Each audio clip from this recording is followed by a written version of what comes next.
Arra jalqabarratti gaaffii kana deebisuun barbaada. Gaaffichis immoo maanni obboleettiin tokko gara biyyaa galuudhaaf ji'a 3 qofatu na hafe. Garuu paaspoortiin koo guyyaan sarara dhumatee jira yookaan ekspaayirii ta'eetu jira. Kan hin hojjedhee xumure kontiraata. Jarriin ani bira jiru immoo ID yookaan iqaamaa si hojjechiisuudhaan malee paaspoortii kee si faaressuuf dirqama hin qabnu. Kanaafuu yoo barbaaddee ofii keetiin hojjechiifadhuuti gara biyya keetti galuu dandeessa naan jedhanii maal gochuun qabaa kan jedhu gaaffii gaafatteetti. Gaaffii kana deebisuun barbaada. Akkasumas immoo daawwattoonni koo hundi keessan namoonni viidiyoon kun isin bira qaqqabe gaaffii akka obboleettii kanaa yookaan mudannoo kana qabaattanii akkamittiin akka baatanii koomentii irratti akkasiin na deeggartanii barbaada deebisa. Namoota baay'eefis immoo deebii taa'eetii yaada.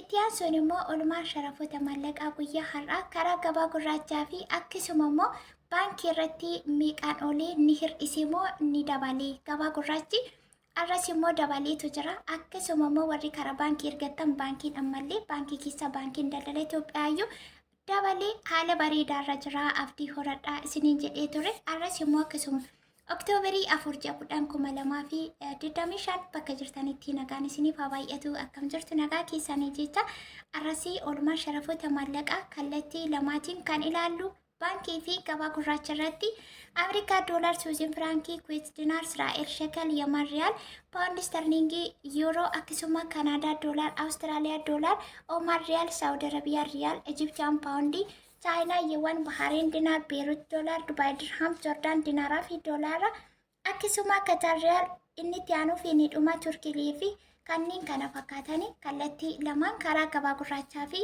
baankii irratti ilaalla. Akkuma isiniin jedhee jalqaba irratti immoo gaaffii paaspoortii irraatii dhumate jarri ani bira jiru dirqama haaressisuu qabu moo anatu haareffachuu qabaa kan jedhu deebiitti kennuutiin barbaada. Aga xumura viidiyoo kanaatti utuu addaan hin kutin yaada keessa waan beektan irraa koomentii irratti qooduudhaan akkasuma viidiyoo laayik sheer gochuutiin aga xumuraatti na waliin tura. Warri haaraa taatan immoo sabiskiraabii gochuutiin maatii keenyatti dabalama. Irra caalaatti wanti isin na deeggartan yoo jiraate laayik sheer gochuu hin irraanfatina. Piliis keessatti warri laayikiin godhiin baatanii laayikii gochuu hin irraanfatina. Sagaleen warraa utaalloon na qabuuf ta'een beeku na dadhabaa jira. Yoo sirraa baashee asumarraan dhiifamanaaf gocha gara gaaffii sana deebisuutti darbina. Warri gaaffii akka kanaa qabdan illee dirqama jaranin bira jirutu naaf hojjechiisuu qaba moo ofii kun hojjechiifachuu qaba kan jedhu anis immoo akkan ofirratti argirratti isinii deebisaa jechuudha. Egaa paaspoortiin irraatii hin dhumata. Paaspoortiin otoo naariffamii yookaan immoo paaspoortii ekspaayirii ta'ee guyyaan sarraa dhume qabatanii gara biyyaa galuun tasuma hin danda'amu jechuudha. Dirqama asumatti haaressifamuudha qaba paaspoortiin suni. Jarri isin bira jirtan immoo paaspoortii keessan isin hin hojjechisnu yoo jedhani isaan dirqama hin qabani waan ta'eef paaspoortii kan hojjechiifatu isinuma mataa keessan jechuudha. Warri paaspoortiin keessan sin jalaa dhumate jarri sun yoo gara laafummaa qabaatanii isinuma deeggaruudhaaf isinirraatii kaffalan gatii paaspoortiitti naara'u isin gargaaran hin gargaaran taanaan garuu paaspoortiin kan keenya nuti paaspoortii keenya socho'uu dandeenya biyyaa gara biyyaatti waan ta'eef haaressiifachuun dirqama. Paaspoortii guyyaan irraa dhume qabadhee gara biyyaa galee biyya keessatti suutadhee hojjechiifadhetanii yaada akka kanaa yoo qabaattan kun tasuma hin danda'amu jechuudha. Kanaaf obboleettii koo gaaffii kanaa gaafatte ofii keetii maallaqa kee aga ittiin paaspoortiin haaressiifamu baasuudhaan ofirraa kaffalattee paaspoortii kee haareffattee nagaan gara biyya keetti galuutti dandeessa. Jarri akkumadhaan dirqama hin qabanii iqaamaa yookaan aayidii hojjechiisuu malee paaspoortiin kan keessanii jedhu isaan yoo immoo siif mararsiifatanii si kaffaluutii danda'u. Hin taane taanaan ofii kee hojjechiifattee biyya kee galuutii qabdaa jechuudha. Anillee waan akkasii na mudateetu jirani garuu hin kaffalle sababa ittiin hin kaffallee fi kontiraataa waggaa dheeraa isaan bira waan hin tureef gatiin ani waggaa lamaan tikkeetti biyyatti hin galleefiyyuu naan kaffallee waan ta'eef dirqama paaspoortii naaf hojjechiisuu qabdee isaanumaan hin kaffalchiifadhee haaressiifadhee jechuudha malee araboonni tokko gatii paaspoortii siin kaffalluu kan namaan jedhan jiru. Kanaafuu ofii keenyadha kan nuti hojjechiifachuu qabnu. Gaaffiin kun deebi'eera. Amma kallattiimaan gara oolmaa sharafa maallaqaa guyyaa har'aa karaa baankii daldala Itoophiyaa fi akkasuma karaa gabaa gurraachaa waliin ilaalla.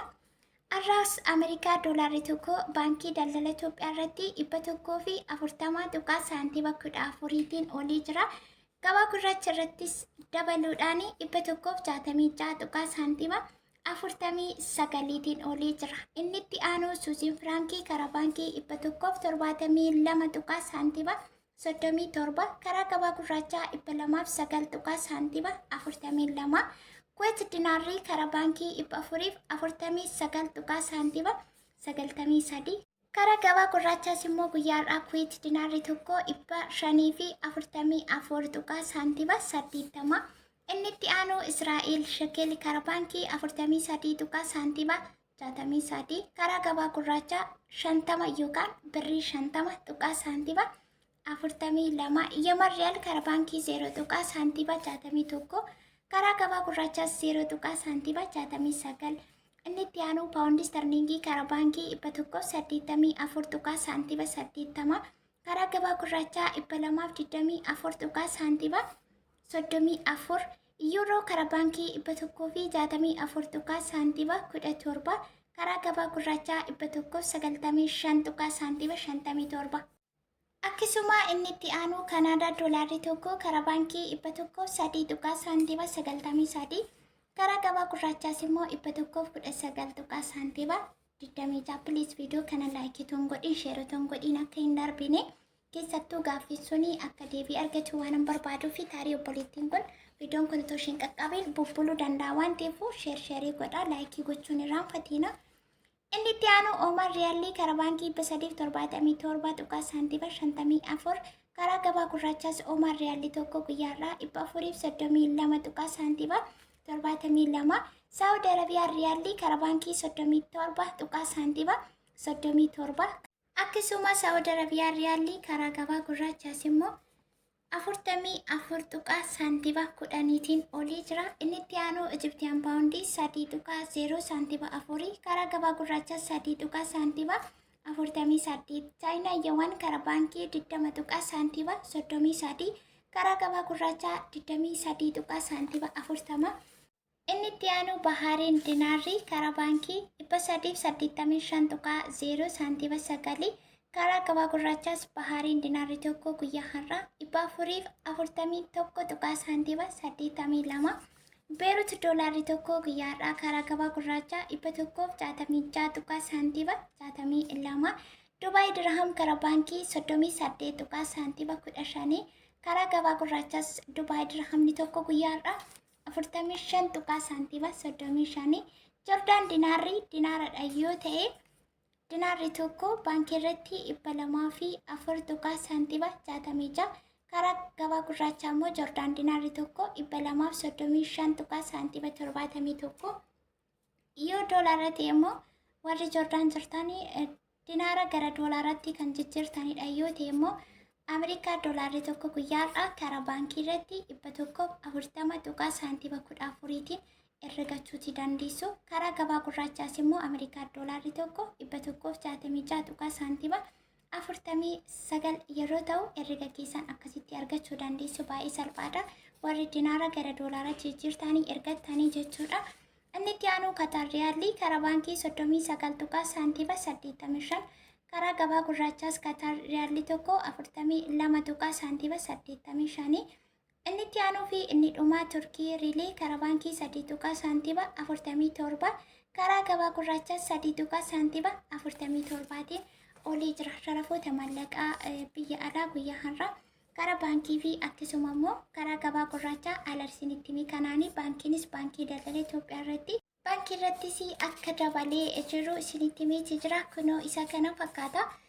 Inni itti aanu gaaffii jalqaba irratti kaasee sana deebiseetii jira. Kun waanuma sirriidha. Paaspoortiin otoo hin ariifamne yookaan immoo paaspoortii guyyaan irraa dhume qabatanii gara biyyaa galuun eessallee deemuun hin danda'amu. Nuuf biyyarraa gara biyyaatti daddarbuun ID yookaan immoo iqaama jedhamu otoo hin taane paaspoortii keenyadha. Kanaafuu jarri nuti bira jirru immoo yoo jarri sun gaarii ta'anii nuuf gaddante gatii paaspoortiittiin arsiifannu nurraatii kaffaluu danda'u. Yoo immoo sun nan ilaallatu dirqama komiteedhaan isaan dirqaman qabanii paaspoortiin kan keenya waan ta'eef nutu kaffalee hojjechiifataa jechuudha. Kanaafuu obboleettiin gaaffii kana na gaafatti. Akkasumallee gaaffii dabalataan kana fakkaatu irri qabdan deemee keessan kana yerootiin paaspoortii keessan hojjechiifachuudhaan nagaan gara biyya keessaniitti galuu dandeessu. Yoo kontiraata taatan tikkeettii keessan jarri isinii kutuudhaaf dirqama guutuu qabu waan ta'eef tikkeettii kan isinii kutee biyya keessanitti kontiraata isaan biraa